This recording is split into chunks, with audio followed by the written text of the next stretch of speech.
Yeah, the author of this proposal believes her bill is necessary amid political violence we've seen in America. She believes her legislation will save lives. I have received threats. Threats against my children have been made. Oakland State Assembly member Mia Bonta sharing with us what she and her family have faced during her time in public office. And she's not alone. In addition to threats against her, her kids, and her husband, California Attorney General Rob Bonta, we've confirmed there have been threats made against other state leaders, including Governor Gavin Newsom, San Francisco State Senator Scott Wiener, and Los Angeles Assembly member Isaac Bryan. That makes us just realize how very important it is to safeguard ourselves from the kind of political hate that is unfortunately taking hold of us right now. In fact, according to this 2024 report from the Brennan Center for Justice, more than 4 in 10 state lawmakers across the nation reported facing harassment and threats that in some cases have turned to violence. Just last month, a suspect assassinated Minnesota State Representative Melissa Hortman and her husband Mark at their home and shot and wounded Minnesota State Senator John Huffman and his wife Yvette. Earlier this year, a man was accused of trying to kill Pennsylvania Governor Josh Shapiro by setting his home on fire.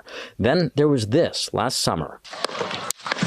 Then presidential candidate Donald Trump survived this assassination attempt at a Pennsylvania rally. An attendee was killed in the shooting and 7 others were injured. Elected officials are being targeted, and right now, everybody is feeling an incredible sense of not feeling safe. And certainly it's always been my position that you should be able to run for office and hold an office without fear of your safety or that of your families or staff being compromised. That's why she and Assembly Speaker Robert Rivas say they're authoring AB 789. If passed and signed, it will temporarily lift California's rule limiting how much money candidates in the Golden State can take from their official campaign accounts to spend on security to protect themselves, their families, and their staff. As it stands today, California has a lifetime cap of $10,000 candidates are allowed to spend from campaign funds on security. But if Bonta's bill passes, that limit would go away through the 2028 presidential election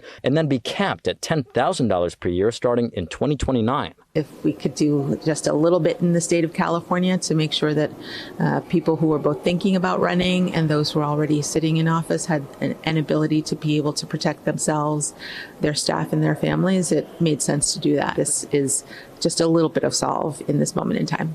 Now, a little bit into the weeds here. Bonta's bill technically amends the voter-approved Political Reform Act of 1974. That's significant because instead of a simple majority, her bill now needs at least 2/3 approval from both houses of the state legislature to pass. Even so, Bonta notes her bill has bipartisan support, all the more so why she's confident it will make it to the finish line. At the state capitol, covering local news that matters, Eitan Wallace, Fox 40 News.